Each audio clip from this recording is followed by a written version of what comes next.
Bien, muy buenas tardes. Vamos a dar comienzo a esta actividad de la sección de Ciencias Sociales del Instituto de Estudios CEUTIE, que correspondería presentar a su decano, don José María Campos, que por cuestiones personales no ha podido hoy estar con nosotros.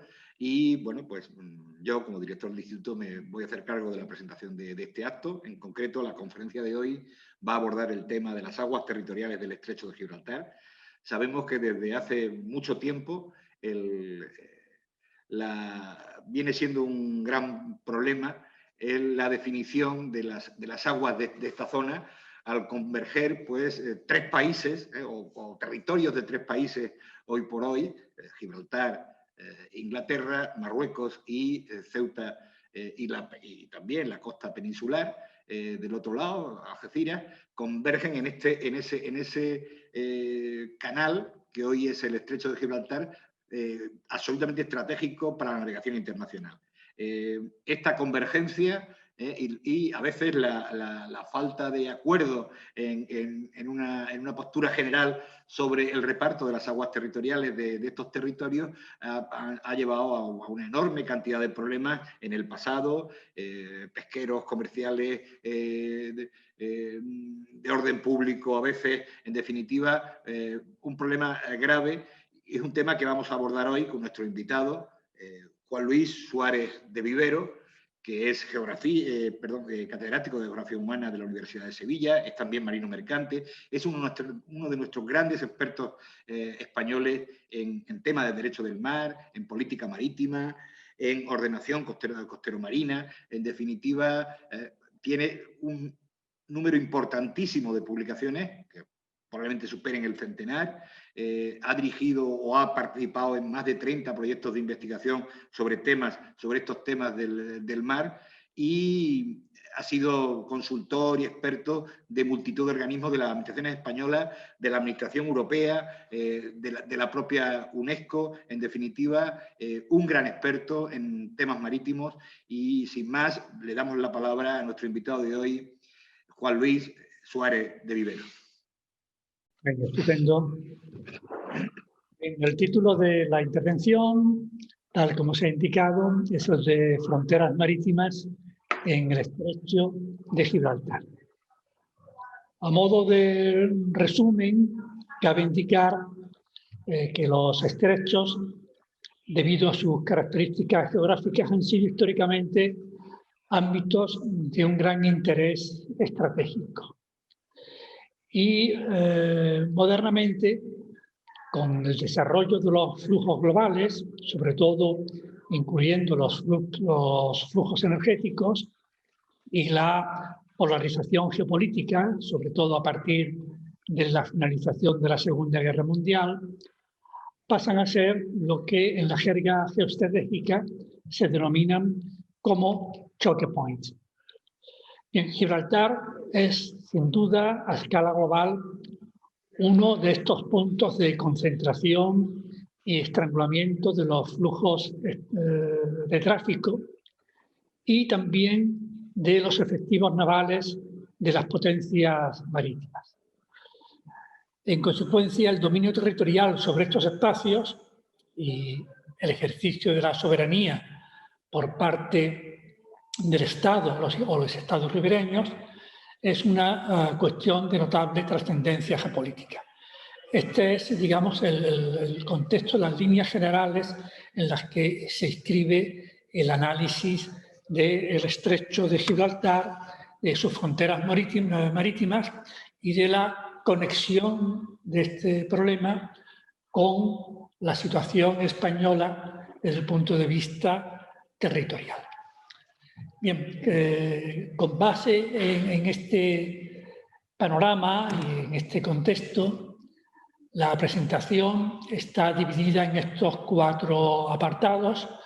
Por una parte, un contexto geopolítico global es fundamental para entender qué es lo que ocurre en el entorno del estrecho. En segundo lugar, indicaré unas notas sobre qué es jurídicamente un estrecho. La tercera parte está dedicada a analizar la situación de los estados presentes en este escenario, los enclaves territoriales y las jurisdicciones marítimas que se generan a partir de esta estructura territorial. Terminaré con unas breves observaciones sobre las cuestiones claves que se generan en esta área geográfica. Bien, ¿cuál es el contexto geopolítico en el que se debe describir el problema del Estrecho de Gibraltar?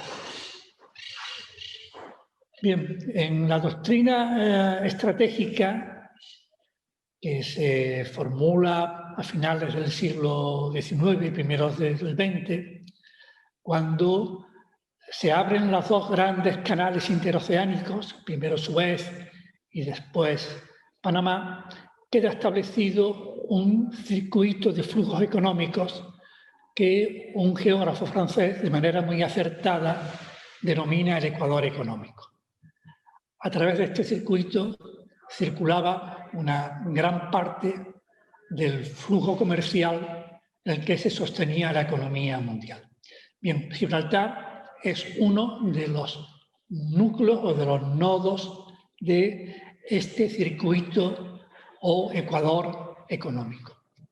Y que no solamente ya lo fue entonces, sino que se sigue manteniendo una vez que se han producido estas grandes transformaciones del transporte marítimo que se han generado como consecuencia del desarrollo del contenedor y de los flujos y líneas comerciales basadas en este modo de transporte. Aquí aparecen, digamos, cuáles son esos grandes circuitos. Hay uno norte-sur, otro este-oeste. Gibraltar es un hub junto con el puerto de Algeciras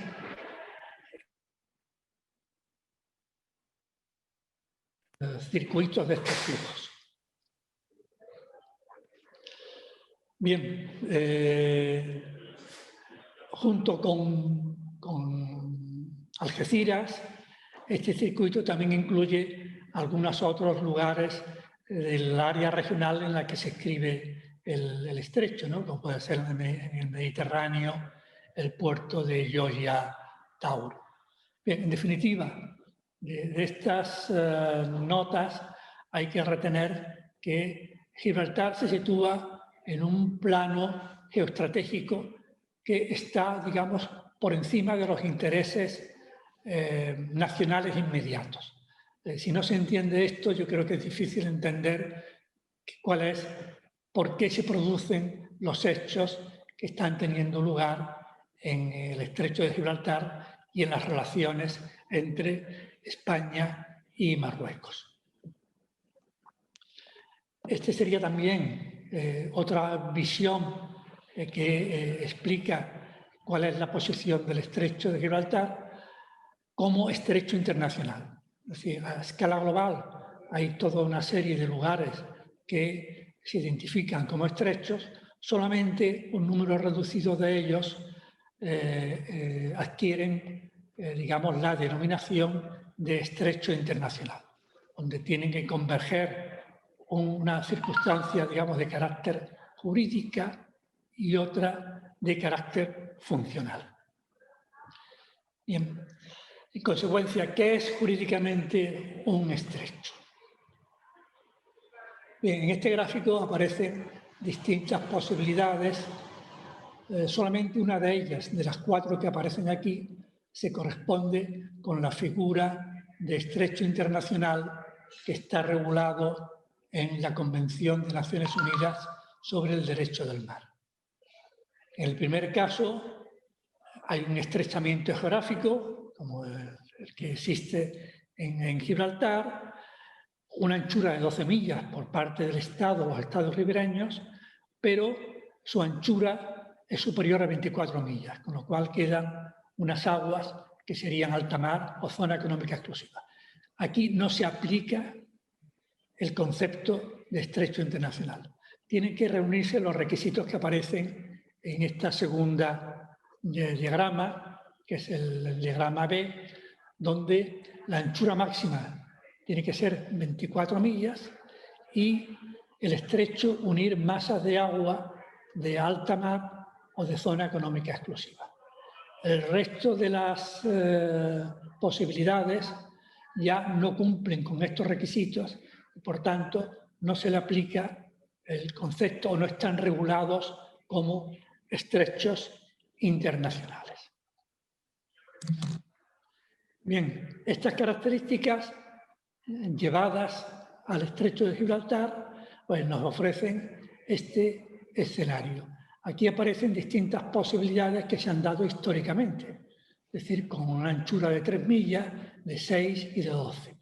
Cuando la anchura del mar territorial eran 3 millas, pues no había lugar a ningún conflicto de carácter jurídico, ya que estaba asegurada la libertad de navegación más allá del mar territorial. Cuando se pasa posteriormente a la anchura de 6 y más recientemente a la anchura de 12 millas, todas las aguas quedan sometidas a la soberanía de algunos de los estados presentes, fundamentalmente España y Marruecos. Aquí lo que sí he indicado es la delimitación del estrecho, ¿no? Que sería la línea que une Trafalgar y Espartel, cuya anchura es exactamente 24 millas, y por otra parte, entre Punta Europa y Punta Almina, con una anchura de 12 millas y media. La línea roja es la línea media, en la que divide el estrecho en dos partes. Este sería el esquema, digamos, actual de reparto de responsabilidades. En la parte norte corresponde a España, la parte sur a Marruecos, aunque, como veremos, hay otros detalles a tener en cuenta, como son las jurisdicciones generadas a partir de los territorios de Gibraltar, de la isla de Perejil y de Ceuta. Bien, el gran cambio que se produce en la regulación del paso por los estrechos se produce cuando se inicia el proceso de negociación de la tercera conferencia de Naciones Unidas sobre el derecho del mar. Hasta entonces, la navegación por el mar territorial estaba regulada por el concepto de paso inocente. Esta es una servidumbre que deben asumir los estados ribereños e implica que la navegación comercial puede navegar por estas aguas siempre y cuando no suponga una amenaza para los estados ribereños. Bien, con la situación a la que da paso la Guerra Fría, el paso por los estrechos se convierte en un factor clave. Las potencias marítimas necesitan moverse con libertad por todo el mundo, de manera que puedan ejercer esa amenaza o esa amenaza recíproca entre las grandes potencias que poseen armas nucleares, y a cambio de aceptar la creación de las zonas económicas exclusivas, se propone una nueva figura de regulación que es la de paso en tránsito. ¿Qué significa o qué efectos tiene este concepto? Que equivale a la navegación libre. Este es un arreglo que se hizo a instancia de las potencias marítimas y es una servidumbre que deben de asumir los estados ribereños. Por eso indicaba antes que una parte importante de lo que ocurre y del arreglos de carácter geoestratégico tienen que ver con esta regulación. Y además se sitúan, digamos, por encima de los intereses locales o nacionales. Desde un punto de vista funcional, es decir, para que además de esa exigencia en cuanto a la anchura de sus aguas y la soberanía que se ejerce sobre ellas, por estos lugares debe discurrir un flujo comercial de importancia internacional. Bien, está fuera de dudas que en el estrecho de Gibraltar es por donde discurre uno de estos flujos comerciales de rango global.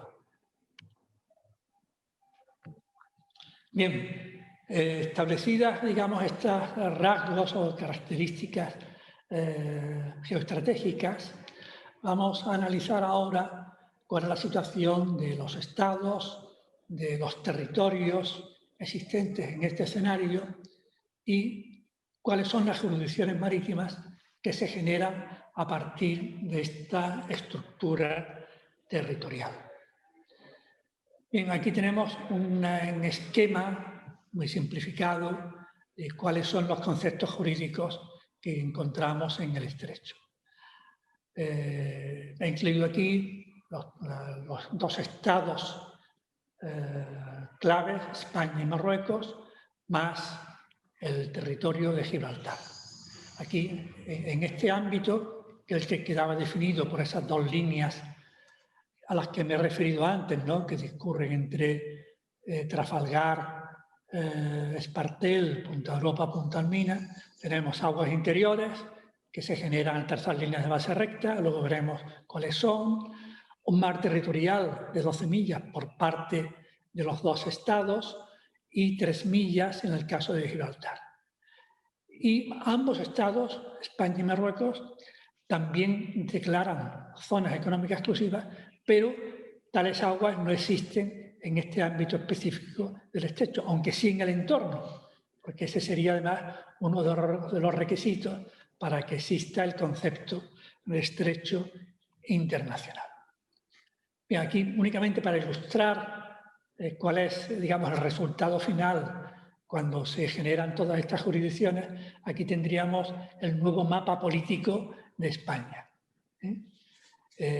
Lo que nos interesa, la parte que nos interesa, es la del estrecho y su entorno, especialmente el mar de Alborán como embocadura oriental, que casi se podría, digamos, asimilar como parte del estrecho. Y esos otros territorios que junto con Ceuta constituyen todo, digamos, un conjunto de piezas territoriales que entran en juego a la hora de tomar las decisiones y gestionar los hechos que tienen lugar en el estrecho. Bien, me interesa ahora recalcar algunas notas sobre el contexto regional, ¿no? En primer lugar, y como acabamos de ver en el mapa anterior, hay una complejidad territorial que realmente dificulta enormemente las soluciones que se puedan alcanzar, ¿no? Y que en la actualidad implican que solamente a muy largo plazo podrían encontrarse soluciones prácticas.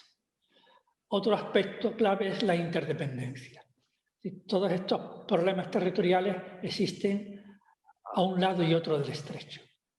Difícilmente se puede encontrar una solución para uno de ellos sin tocar el resto.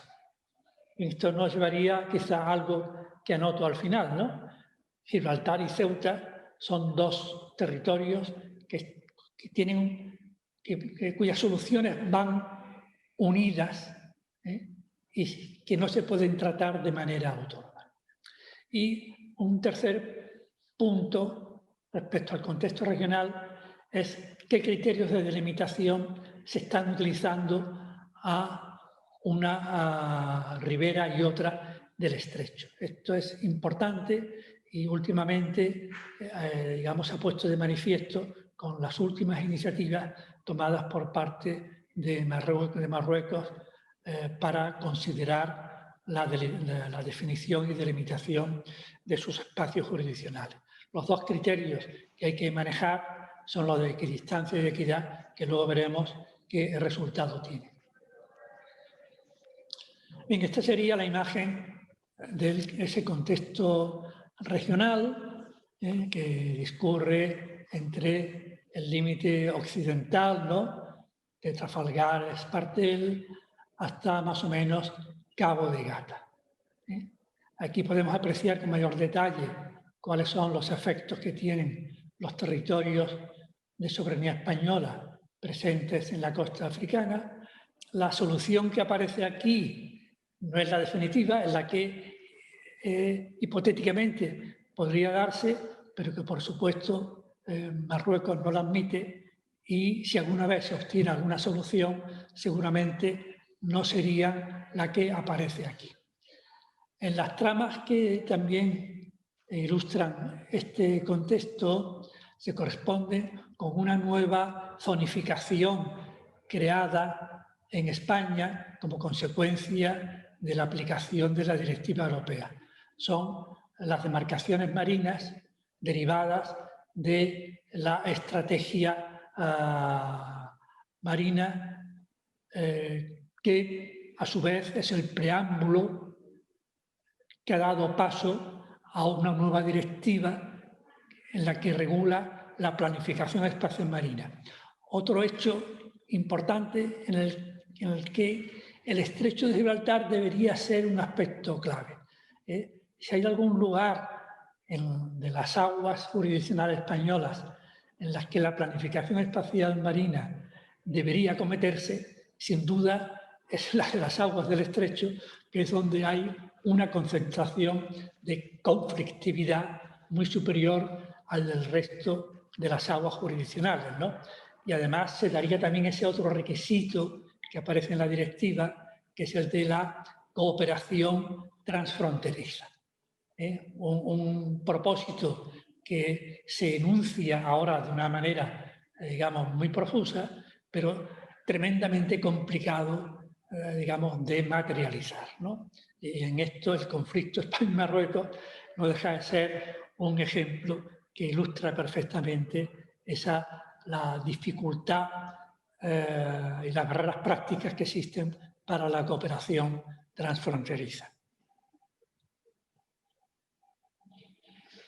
Bien, aquí entramos ya en algún detalle respecto a cómo se resuelven o cómo se pueden ir concretando las delimitaciones entre España y Marruecos.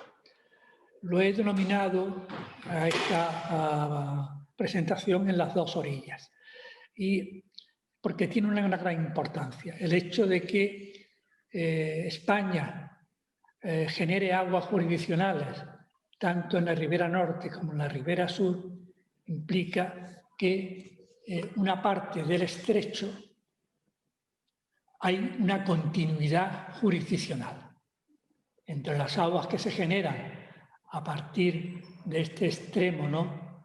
De la provincia de Cádiz y las que se generan a partir de Ceuta, junto con las generadas por la isla de Perejil, que luego me referiré a ello. Es una cuestión algo particular en este contexto, ¿no?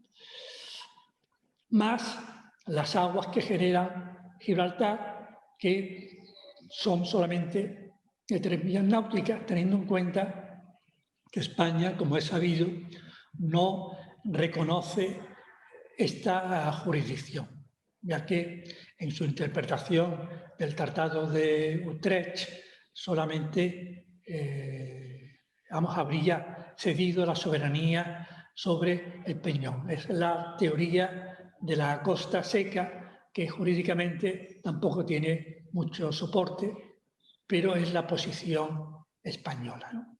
Estas dos líneas son líneas de cierre del estrecho, no son líneas de base recta. Las líneas de base recta son las que aparecen aquí en color azul, estas son las españolas y esta es la línea de base recta marroquíes, que se apoyan o tapan territorios de soberanía española, Perejil y Ceuta, y que generan estas líneas, estas aguas interiores. Bien, en este sentido, el comportamiento, digamos, de España y Marruecos pues diverge, ¿no? Mientras que España se ha abstenido de cerrar la bahía de Algeciras con una línea de base recta. Sin embargo, Portugal en este sentido ha sido muy, digamos, proactiva y ha trazado estas líneas de base recta para recalcar, digamos, su reclamación territorial. Por supuesto, estas líneas de base recta en su momento fueron contestadas por el Estado español. Bien, en este otro mapa, aquí aparece, yo creo que más claro, cuál sería la imagen final, ¿no? Aparece la línea media de delimitación entre España y Marruecos. Aquí quedaría ese pequeño pasillo que genera la isla de Perejil, aunque no es seguro que estas aguas, en un hipotético arreglo que se diera en el futuro, se mantuvieran, y estas otras aguas que yo creo que no hay forzosamente, deben de reconocerse como un pasillo o un tramo de aguas que atraviesa el estrecho de parte a parte, ¿no? Hay aquí otros dos aspectos a tener en cuenta desde un punto de vista de la funcionalidad del estrecho de Gibraltar. Y es que, además de los flujos comerciales, ¿no?, que circulan en el sentido este-oeste y viceversa, ¿no?, aquí están los esquemas de separación de tráfico, hay otros dos elementos de conexión que son claves, que es el gasoducto que conecta Marruecos con España y que trae o transporta el gas desde Algeciras. Por tanto, es un elemento, una infraestructura clave, y la conexión eléctrica entre España y Marruecos, otra conexión clave. Es que, como vemos, el concepto al que me refiero al principio, el de choque point, aquí adquiere toda su virtualidad. Hay una concentración realmente muy importante de elementos de un alto valor estratégico. Esto es lo que, por una parte, creo, desde un punto de vista, obliga a mantener un entendimiento entre España, Marruecos y Gibraltar, y al mismo tiempo dificulta el alcance de soluciones claras y satisfactorias para todas las partes. Yo creo que esta es un rasgo, una característica que, mientras se mantenga, digamos, este statu quo, pues este tipo de problemas y dificultades van a permanecer. Bien, me indicaba antes también que en el contexto regional conviene también tener en cuenta qué criterios de delimitación se utilizan a un lado y otro del estrecho. La Convención de Naciones Unidas contempla, digamos, dos conceptos para la delimitación de espacios marítimos cuando se superponen las jurisdicciones entre estados opuestos o adyacentes. La equidistancia es una solución meramente geométrica, es una línea media, solamente se aplica al caso de la delimitación del mar territorial. Y la equidad, que es la otra fórmula que contempla la Convención y que tiene en cuenta otros factores. España es partidaria de la equidistancia, Marruecos de la equidad. Bien, ¿qué ocurre si se aplica el concepto de equidad? Bueno, no sabemos cuál es, digamos, la imagen final en el caso de Marruecos, puesto que Marruecos solamente ha indicado que va a aplicar el concepto de equidad y que está en su derecho, puesto que es un mecanismo que está presente en la Convención.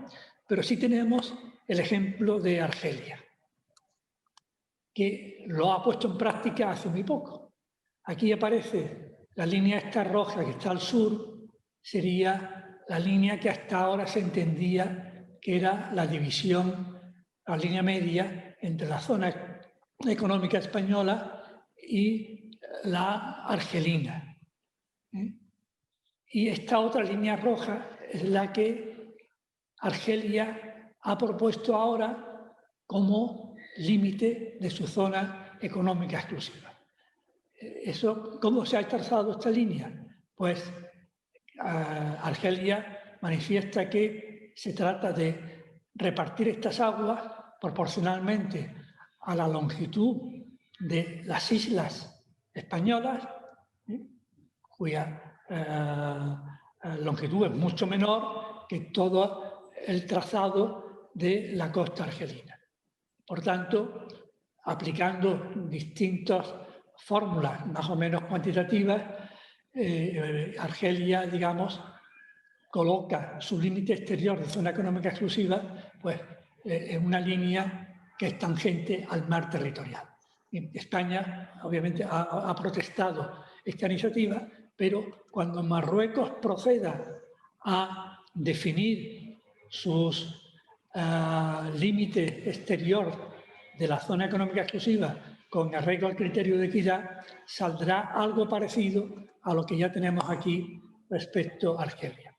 Bien, como vemos, este es un factor más de disputa, de conflictividad y que hace mucho más compleja el alcanzar acuerdos entre los países que comparten estas aguas.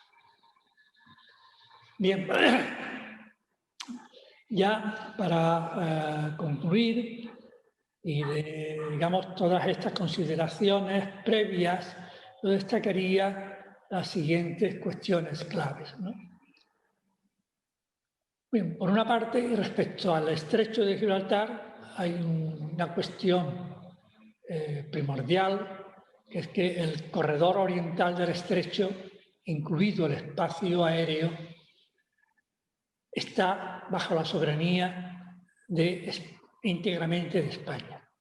Hay que tener en cuenta que con el concepto de paso en tránsito, los buques, los navíos de guerra de otros estados pueden transitar libremente, los submarinos pueden hacerlo sumergidos y sin necesidad de identificarse, y además se puede operar en el espacio aéreo también sin ningún tipo de límite.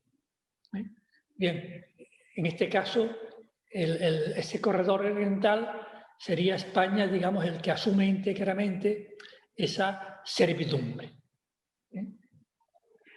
Es decir, que implica, digamos, una mayor responsabilidad.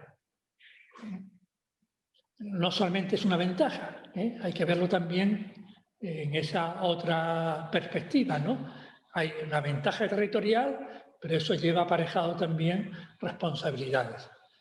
Responsabilidades geoestratégicas y, muy importante, también de carácter medioambiental. En segundo lugar, una parte importante de los conflictos con Marruecos se escriben en un marco más amplio y eso hace que las soluciones sean más complejas de alcanzar. Porque ya no solamente hay que dar solución a los aspectos específicos que se sitúan en ese tramo, ¿no? Entre Trafalgar, Espartel, Punta Europa, Punta Almina, sino que prácticamente hay que llegar hasta el extremo oriental de la subcuenca del Mar de Alborán. Y entraría en juego todos esos otros territorios que jalonan en la costa marroquí. Hay que tener en cuenta, y no hay que olvidarlo, que la cuestión de los estrechos, aunque se ha atenuado tras la Guerra Fría, sigue teniendo un peso muy importante en los planteamientos estratégicos. Y esto es lo que creo que no hay que olvidar, que por encima de esos intereses inmediatos a los que me refería antes, están estas otras circunstancias que tienen ya una dimensión o son de escala global. Y aquí España asume también una gran responsabilidad geoestratégica.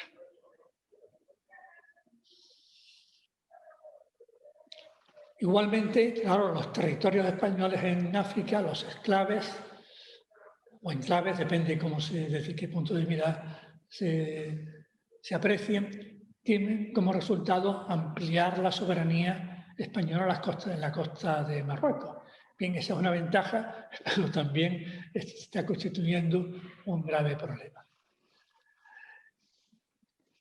Y, por otra parte, claro, toda esta complejidad en la que me he estado refiriendo y que lleva, digamos, a aplazar sistemáticamente la delimitación con Marruecos, supone mantener latente un potencial de conflictos que en algún momento pueden tener, digamos, salida o respuestas fuera de tono, que es lo que ocurrió con el caso de Perejil, ¿no? Y ese es un riesgo que hay que seguir teniendo presente. Y por último, yo insistiría en ese otro punto, que es la interdependencia Gibraltar-Ceuta. Tradicionalmente se ha tenido en cuenta, digamos, esa reciprocidad. Sí, se ha entendido que un estrecho de la entidad del estrecho de Gibraltar no sería un riesgo que estuviera solamente en manos de un solo Estado ribereño. Es decir, a partir de ese cambio que se produce con la Convención y del cambio del estatuto jurídico de paso inocente a paso en tránsito, las potencias marítimas han preferido que los estrechos fueran una cuestión no solamente de un país, sino de más de uno. El compartir y trocear la soberanía es lo que interesa a estos estados. Y si alguna vez Gibraltar revierte a España, seguramente afectaría de manera inmediata a Ceuta. Esto no lo mantengo yo, como digo, es una doctrina que se ha sostenido históricamente desde que existe el conflicto entre España y Marruecos por el estrecho.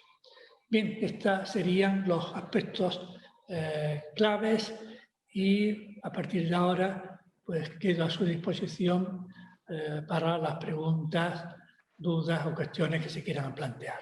Por mi parte, esto es todo y solo me queda pues darles las gracias por su atención.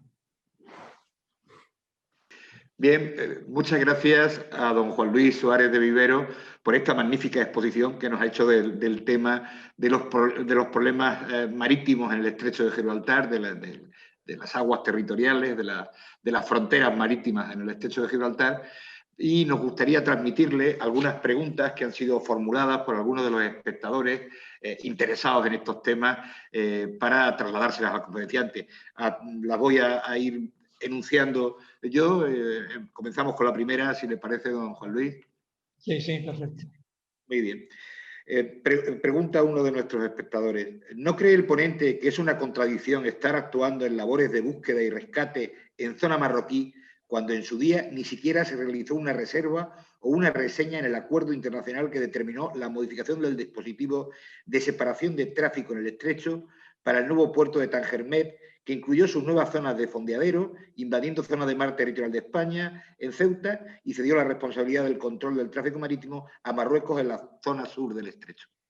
Esta es la primera pregunta. La existencia de contradicciones, yo creo que esto es algo consustancial, ¿no?, a las relaciones entre España y Marruecos. No van a tener lugar, yo creo que nunca, sin que estén presentes estas incongruencias, ¿no?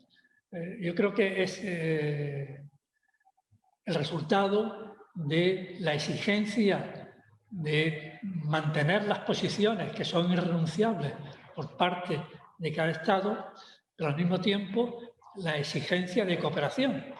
Como creo que decía antes, que por encima de los intereses nacionales existen cuestiones de rango internacional que obligan a ambos países. Yo creo que por mucho que entren en colisión las posiciones de unos y otros, en algún momento están obligados a operar de una manera, digamos, práctica en el estrecho. Y, claro, la presencia de España con sus medios en esas aguas, yo creo que también se debe a que las dotaciones que tiene España creo que son de una mayor entidad. Y por otra parte, yo creo que, no sé si lo he entendido bien en la pregunta, pero en ese parece que hay contradicción entre los esquemas de separación de tráfico y el fondeadero. Yo, examinándolo, que recuerde ahora en las cartas náuticas, no se solapan, porque ese esquema de separación de tráfico que se modificó para tener en cuenta el acceso a Tangermet. Tangermet queda a una distancia en la que las aguas jurisdiccionales de Ceuta no intervienen. Es decir, hay un fondeadero, al menos tal como aparece en la actual carta náutica, pero ese fondeadero está situado a occidente del puerto de Tangermet.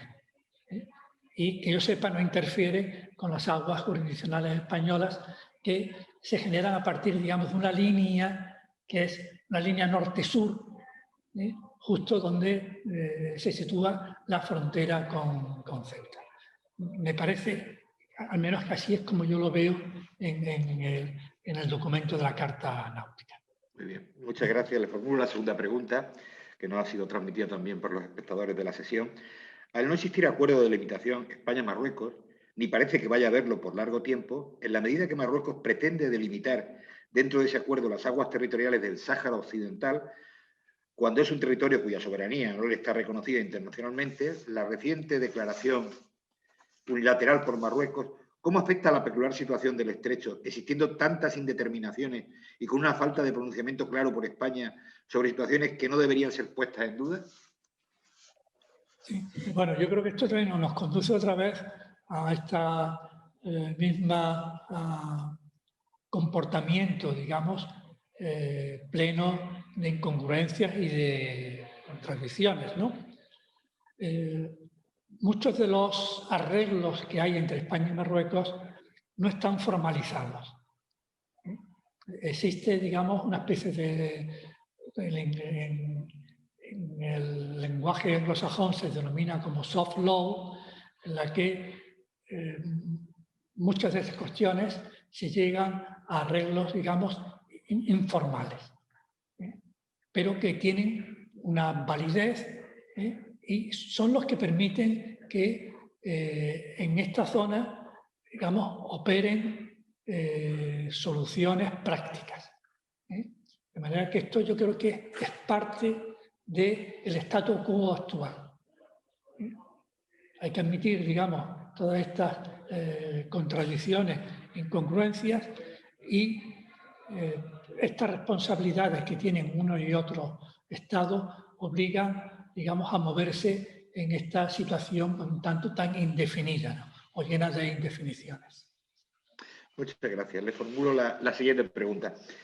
¿Qué pasa con la zona oriental del estrecho, entre el sur de la bahía de Algeciras y Ceuta, por donde la franja de aguas que discurre, mar territorial, son íntegramente españolas, al conectarse la jurisdicción generada a partir de las costas con la jurisdicción con origen en el territorio de Ceuta? Bueno, pues ocurre que España tiene una mayor responsabilidad. Ese es el que yo creo que es el resultado final, aunque, digamos, formalmente... Pasamos a la siguiente. No se admita. ¿Qué sucede con las líneas de base recta que Marruecos trazó entre Punta Almina, Ceuta? Sí, bueno, yo creo que eso es Sí. Me parece que es un error, porque no existe tal línea de base recta, ¿no? Claro, Punta Europa es el extremo sur del Peñón. Es inestable la conexión. ¿Tenemos algún problema de conexión? Claro, no puede haber... No sé si en la cartografía ha inducido a error el hecho de que conectara ambos extremos, pero es solamente para definir, digamos, el tramo del estrecho en el que se cumple de manera estricta el requerimiento de que todas las aguas sean aguas bajo soberanía de algunos de los estados presentes en este espacio. Pero no existe tal línea de base recta. Marruecos discute el reconocimiento de las aguas territoriales a Ceuta y Melilla. El éxito en esa denegación convertiría a las dos ciudades norteafricanas en verdaderos enclaves. Interesaría saber cuál es la situación actual del litigio y, sobre todo, cuál es la posición de la comunidad internacional al respecto. Bueno, la situación sigue siendo la misma. Marruecos sigue manteniendo sus reivindicaciones, las ha orientado de una manera, yo creo que novedosa en los últimos años, puesto que no ha lugar a digamos, dudar de los títulos de propiedad y soberanía que ejerce España, pero Marruecos, digamos, el enfoque que le da ahora es presentarlo como una anomalía, y digamos, apelar a una especie de integridad territorial, que es la que basa, digamos, su constante reclamación, de la cual no se va a apear, yo creo que nunca, y por tanto, bueno, la situación sigue siendo la misma, ¿no? A pesar de que, digamos, existan todas estas retos y posiciones que en algún momento aparentemente pueden parecer, digamos, de una cierta agresividad.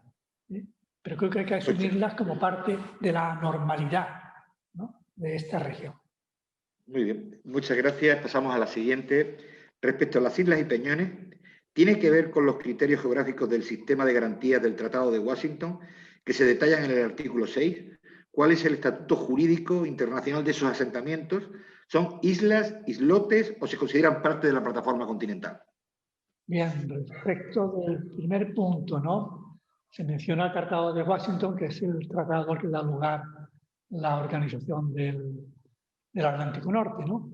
Aquí yo creo que se dio un cambio en el año 2010-2011, cuando la OTAN define su nuevo concepto estratégico. Y aquí se introduce una cierta modificación en el artículo 5 y 6, por el cual ya el ámbito de esta alianza no queda exclusivamente circunscrito a lo euroatlántico, sino que se introducen unos matices que son importantes. Y es que la alianza va a atender a las amenazas en los territorios y a la población. Y para algunos especialistas en derecho internacional, implícitamente implica que aquí se está incluyendo a Ceuta y Melilla. Quizá no tanto a los peñones. Los peñones tienen, digamos, un estatuto algo distinto, entre otras cosas, porque no se mencionan en la Constitución, ni tampoco se mencionan en los estatutos de autonomía.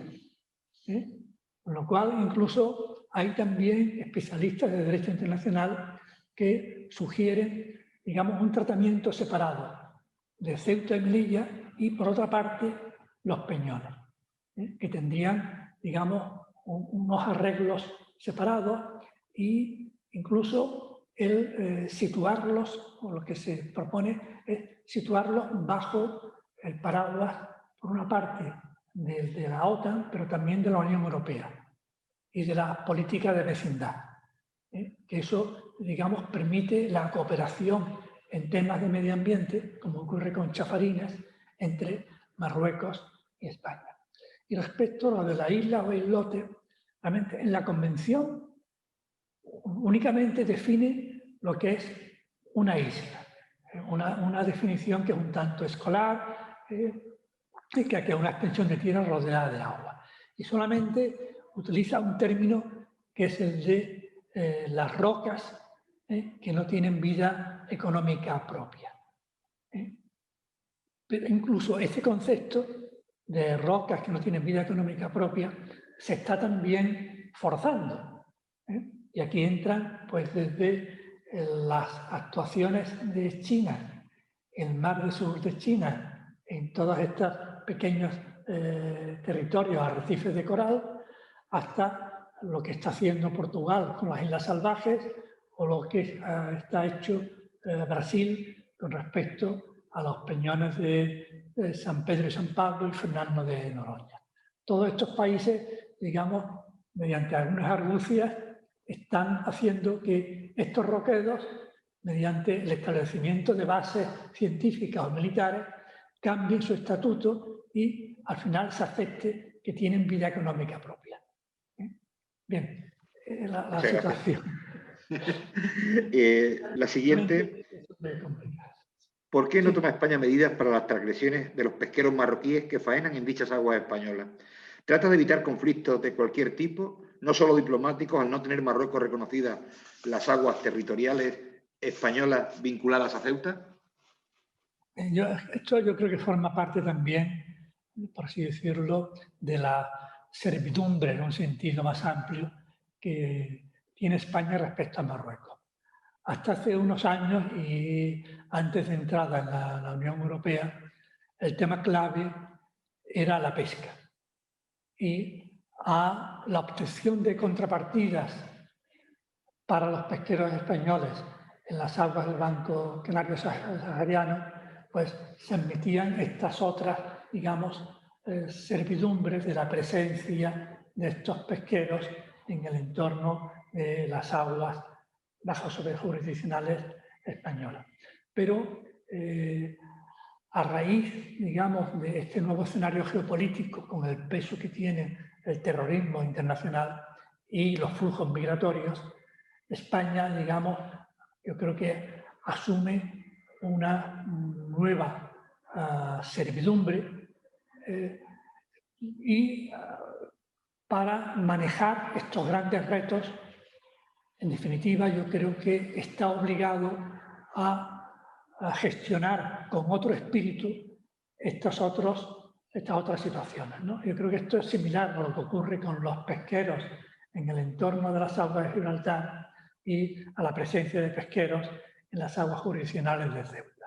No se entiende si detrás, digamos, no se mira la existencia de estos otros problemas, ¿no? Los de los intereses pesqueros a escala nacional y de la Unión Europea y el gran problema y reto de los flujos migratorios.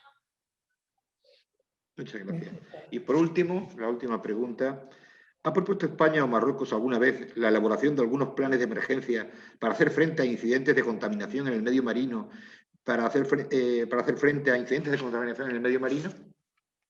Yo creo que este sería uno de los ámbitos de actuación a los que me he referido antes cuando he nombrado los planes de ordenación del espacio marítimo.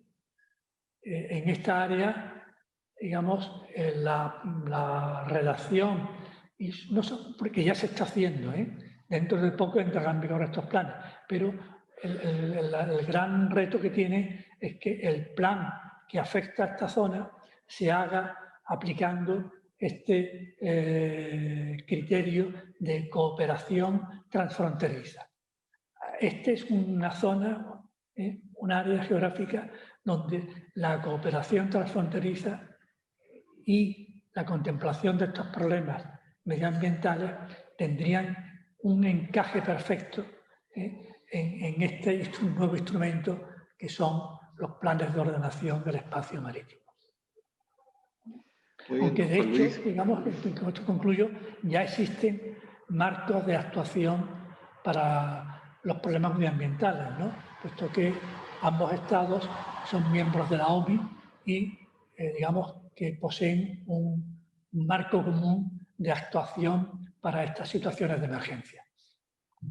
Bueno, queríamos, don Juan Luis, desde el Instituto de Estudios Ceutí, agradecerle enormemente, profundamente, su participación desinteresada en las actividades del Instituto con esta magnífica conferencia de uno de los grandes expertos en la materia que tenemos en nuestro país, y decirle que estamos enteramente a su disposición para cualquier cosa que desee o necesite. Estamos muy agradecidos y encantados de su participación. Muchísimas gracias a vosotros, ¿no? De verdad, volver a este tema para mí siempre es un reto, ¿no? Porque es un problema de una gran complejidad y muchas veces difícil de entender si no se acepta la existencia, digamos, de un cierto comportamiento, digamos, de carácter informal, ¿no? Que creo yo que son los que rigen gran parte de las relaciones entre España y Marruecos. Muchas gracias. Muy buenas tardes. Adiós.